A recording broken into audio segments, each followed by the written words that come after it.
Okay, hi everyone, this is Simon, B's brother. I'm out here to do this quick Q&A video that I've been plugging for the last little while. I've got these questions here on my phone, so excuse me for reading off of these.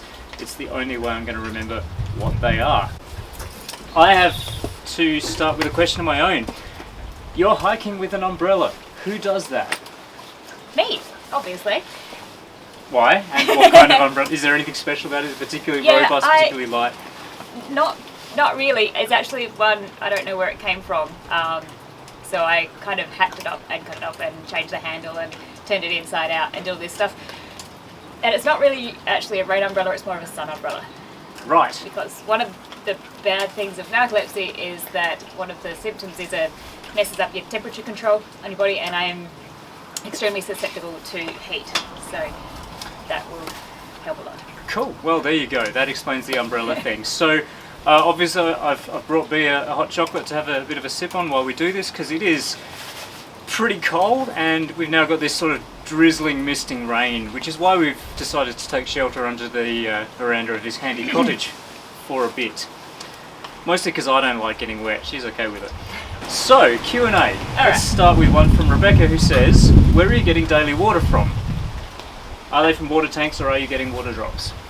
I'm down in the southern section for now, which means that there's water everywhere, mostly in the sky, but there are also tanks everywhere. And actually the entire length of the Heysen Trail, the Friends of the Heysen have established rainwater tanks, at least one per day, sort of day's walk roughly, which is mostly important in the northern section, and basically there's a tank and a campground at least every 25 to 30k at max, which is a big day's walk. What about water quality? They do recommend that you treat it before you drink it. Some of them I do, some of them I don't. I've got a Sawyer Mini that I use to filter it. If it's really brown and muddy, I'd probably filter it through probably my bandana or something like that first to get the gunk out of it, and then put it through my actual filter so I don't clog my filter. Excellent. Okay, next question comes from Mark, who says, have you had any narcolepsy attacks on the trip so far? How do you deal with them? And then there's other questions which I'll ask you about when you answer that one. Okay. When I'm walking, my narcolepsy is kind of at its minimum, which is awesome. The worst I've had was actually this weekend when I went home for the roller derby grand final. That day was just a very difficult day for narcolepsy.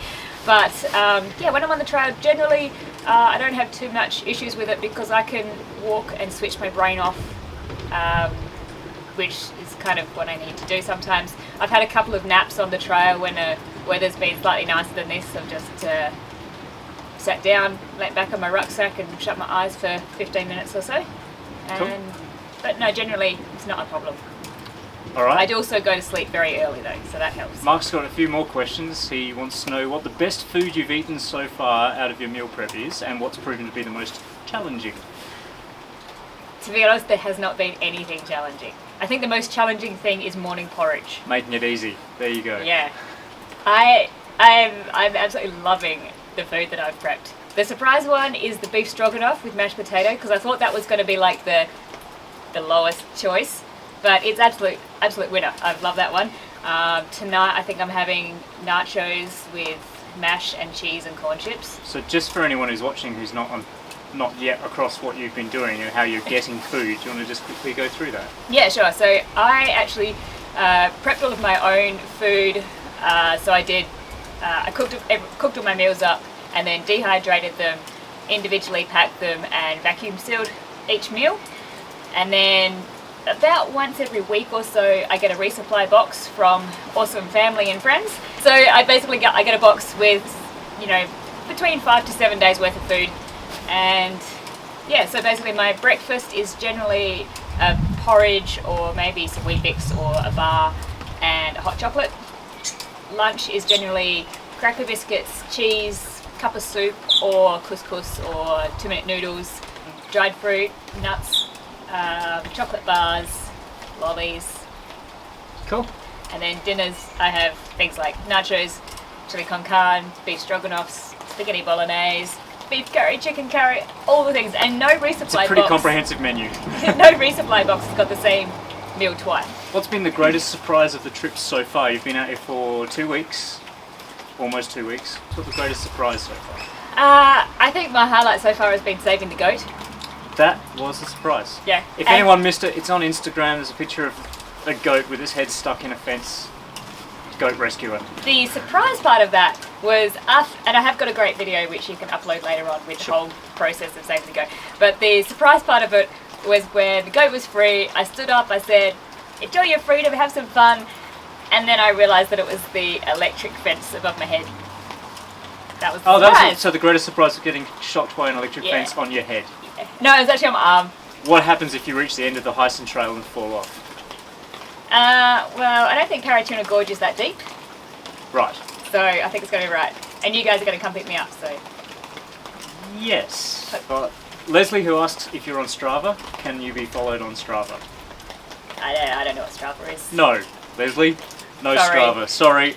But I'm guessing that's some sort of GPS tracking device, and my major problem with that would be battery supply. Yeah, tracking GPS through a phone is pretty much impossible because Bee's trekking with no access to power, so she's got no way of charging her phone for significant portions of the day. So the phone is, and all tech pretty much is off for most of the day. So yeah. Strava is a no-go. Deborah hopes that your feet are coping okay and wants to know if you've seen any wildlife. Yeah, my feet are very hurting. My feet are hurting a lot today. But that's because I've had a couple of days off, I think, and they've just come back to, oh my god, what's going on? Why are we doing this again? Right, you got some Merrell shoes, like literally the day before you started. I did. Turns out Bea had been wearing in a pair of shoes and they were made in different factories in different countries, and they weren't actually the same shape despite being the same brand and model. So she had to go and buy shoes. Left foot was from India, right foot was from Vietnam. So she had to go and buy a new pair of shoes the day before she left, which is not usually a good process for trying to figure out if shoes are going to be comfortable. And on top of that, she has particularly weirdly shaped feet. So how are the Merrells hoping up? They're not too bad. I wish I had a half size bigger, and I'm a bit worried about that for the later part of the trip. Do you want me to bring you some out for the later part of the trip? I'll see how I go for another week or so. Keep us posted.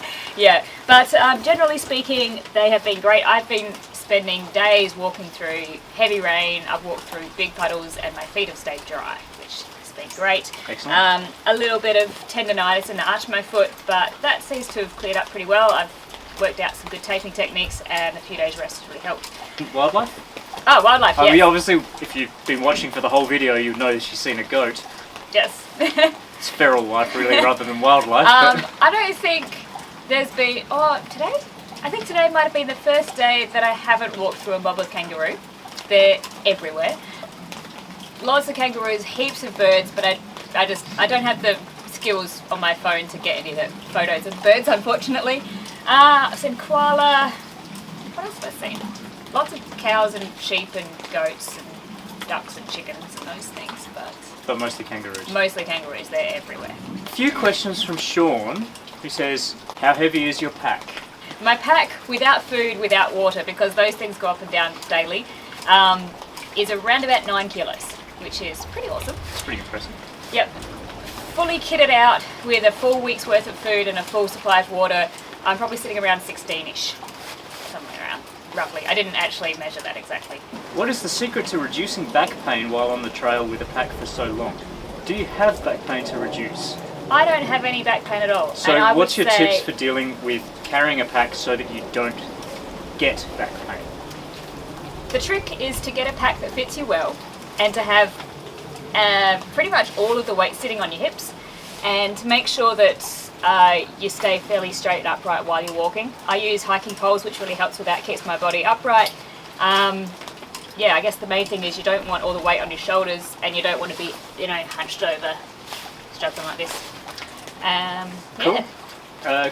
Cold nights seems particularly topical right now. Yep, got to have one tonight. You've pretty much had cold nights every night since you started. It has not been as cold as I thought it would be, so that's been lovely. Yeah, it's still cold though. Oh yeah. Yeah, okay. So what is the secret to sleeping bags? Is there any sort of magical sleeping bag that just is amazing and keeps you warm, or do you wear extra clothing to bed? Now we're just going to go into the future a bit to when I upload this video to say, watch yesterday's video. It has the bit about sleeping bags in it. But basically I've got a quite light sleeping bag. It's only about 800 grams weight, which is amazing. It's a bit of a homemade creation. To keep warm, I've got my tent.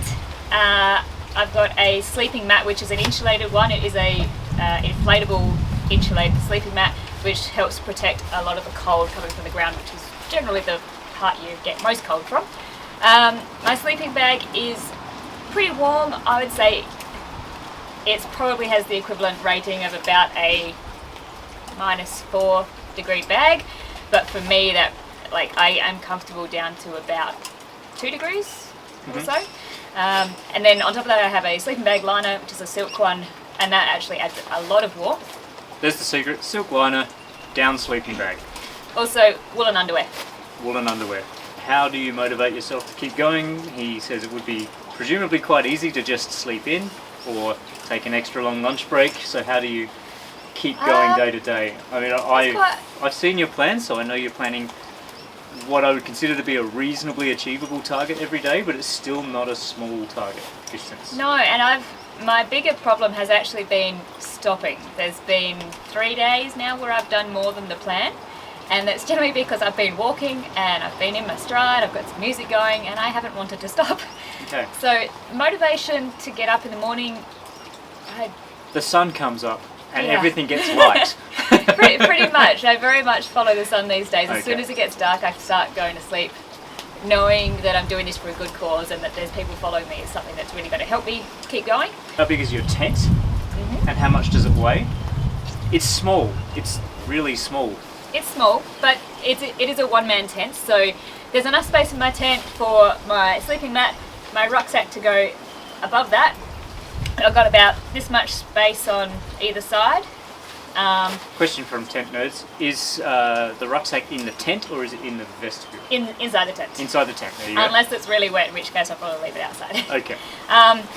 It weighs under a kilo, so I think around between 900 grams and a kilo. It has a big vestibule, which is one of the reasons why I've got this tent, because when the weather is as bad as it is now, it means I'll be cooking my dinner in the vestibule of the tent, with that opened up ventilation obviously, but it means I don't have to sit out in the rain to eat. I think that might be it, although I will just check because I think one might have come in today while I was at work, so just bear with me 2 seconds. How are you coping with the wet and windy conditions? I spend my day in my rain gear. Luckily, in a way, it's cold enough that I can hike in all of my rain gear without actually getting too hot. If it was any warmer, then you'd start sort of having to kind of work out that So balance. in that sense, the cold weather is actually an advantage rather than a disadvantage. Yeah, so I wear my rain jacket, and then when I'm hiking, all I have underneath is a long sleeve t-shirt, and that's it, and that's just perfect for hiking. And then as soon as I get to camp on a wet and miserable night, basically I get inside, I set my bed up as quickly as possible, so that if the rain really starts coming down, I've got somewhere cozy to run away to. Yeah, I can't imagine you'd want to spend all of your time in the tent. No, but the good thing is during the day, if it's raining or if it's really cold or windy, the best thing to do is just keep walking. That makes sense. Yeah. That's So it. there's the motivation. That's it for the Q&A for us for now. I'll probably check in with B again in a few more weeks, and I'm sure I'll have another topic for a video to do another one of these. So we're doing some vlogs, so keep an eye out for those. There'll be whole sections at a time, so you'll get a week's worth of videos in one hit on this YouTube channel, and that'll be linked through to Facebook and Instagram as well. If you've got any other questions, feel free to flick them through to the Facebook account, or comment on YouTube, comment on Instagram, whatever, and I'll make sure that Bryony gets them. We are doing this for Narcolepsy Support Australia, so there's a link down below for B's Chuffed account to drop a couple of coins in that bucket and help out people with narcolepsy. And also this Friday, there's the, what's on this Friday? Big Heart Adventures. Yeah, we're doing a walk. We're doing a. Tell us about that. It's a sort of a community walk. So there is a event on Facebook which you can access. Link down below. Or on the Big Heart Adventures website as well, I would presume. And we're doing. It's really cool because the Heysen Trail actually does about 90% of a circle.